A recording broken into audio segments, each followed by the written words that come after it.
কোটি মসজিদ বানিয়ে লাভ নাই। যদি ইমামের বেতন 5,000 টাকা হয়, মসজিদের মধ্যে বড় বড় গম্বুজ তৈরি করেছে আর ইমামে থাকার জায়গাটা সিঁড়ির তলায় করেছে। এই মানুষ বিবেক করুন, বুকের মধ্যে হাত দিয়ে হক কথা বলুন তো, ওই মসজিদে ওই ইমামের পেছনে নামাজ হবে? এই নামাজ কবুল হবে?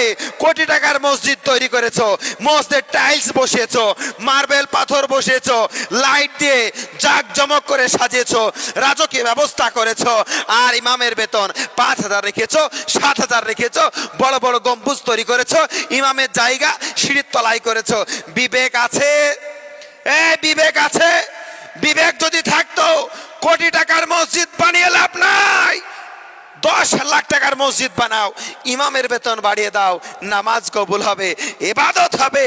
আর বেটা কোটি টাকার মসজিদ তৈরি করেছো, ইমামের বেতন 5,000 করেছো, নামাজ কবুল হবে? এই বলেন নামাজ হবে? কেন হবে না? ইমামের সবসময় মাথায় টেনশন থাকবে। আরে নামাজের যে একটা মনোযোগ, যদি বাড়ির ফ্যামিলির, বিবির, বাচ্চার, সমস্ত ফ্যামিলির যখন চিন্তা একটা ইমামের উপরে আসে, সেই ইমাম চিন্তা করে 5,000 টাকা বেতন, সংসার চালাবো না ওষুধ কিনবো, নিজের কাপড় কিনবো না নিজের বইয়ের কাপড় কিনবো, ছেলের কিনবো না মেয়ের কিনবো, এইরকম টেনশন যদি থাকে, মুসল্লি চিন্তা করছে না, বলেন নামাজ হবে? এই কোনদিন চিন্তা করেছেন ইমামের সংসার নাই? আরে আজকাল বর্তমান সমাজে অনেক মুসল্লি দেখতে পাওয়া যায়, অনেক নামাজি দেখতে পাওয়া যায়, তারা মনে করে নিজের ফ্যামিলিটা ফ্যামিলি, নিজের পরিবারটা পরিবার, ইমামের কোনো পরিবার নেই, ইমামের কোনো ফ্যামিলি নেই। যদি এরকম চিন্তা করতো তাহলে একটা ইমামকে 5,000, 7,000, 8,000 টাকা বেতন করতো না। বর্তমান বাজারকে উপেক্ষা করে, বর্তমান বাজারকে সামনে রেখে নির্দিষ্ট পরিমাণে ইমামের বেতন তৈরি করত। কোটি টাকার মসজিদ বানিয়েছো, কিসের জন্য বানিয়েছো? ইমামের বেতন দিতে পারছো না, ওই মসজিদ বানানো লাভ নাই।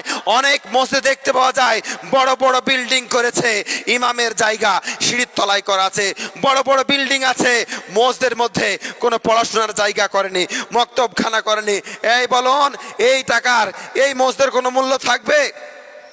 কোটি টাকার মসজিদ খরচা করলেন, কিন্তু সেখানে একটা মক্তব তৈরি করলেন না, বলেন পড়াশোনা জায়গা করলেন না। এই বলুন, এরকম কাজ করলে আমাদের এগুলাকে ঠিক হবে? এগুলাকে কাজ আমাদের ঠিক হবে?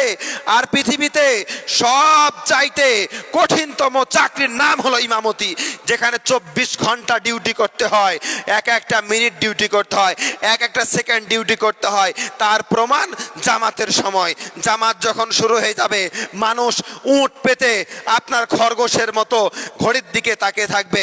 বাই চান্স যদি 5 সেকেন্ড কিংবা 6 সেকেন্ড যদি ইমামের দেরি হয়ে যায়, মুসল্লির মধ্যে হট্টগোল শুরু হয়ে যায়, হট্টগোল শুরু হয়ে যায়। রাত্রিবেলা ইমাম ঘুমিয়ে আছে, ভালোভাবে ঘুম আসে না। কেন জানেন? সব সময় ঘড়ি দেখতে হয় কখন জামাত হবে। জামাত হয়তো শুরু হয়ে গেল, জামাত কিংবা ধরতে পারবো না, ঘুম ভাঙলে ঘড়ি দেখে, তাহলে রাত্রেও ডিউটি আছে। প্রত্যেক মানুষ ঘুরতে যায়, বেড়াতে যায়, ফ্যামিলির সঙ্গে কোনো দাওয়াত খেতে যায়, বিয়ে অনুষ্ঠানে যায়, এরা মনে করে ইমামের এগুলো দরকার নাই। ইমাম যদি বাই চান্স কোনো জায়গায় দাওয়াতে যায়, মুসল্লিতে আপনার নামাজিতে হট্টগোল আরম্ভ করে দেয়।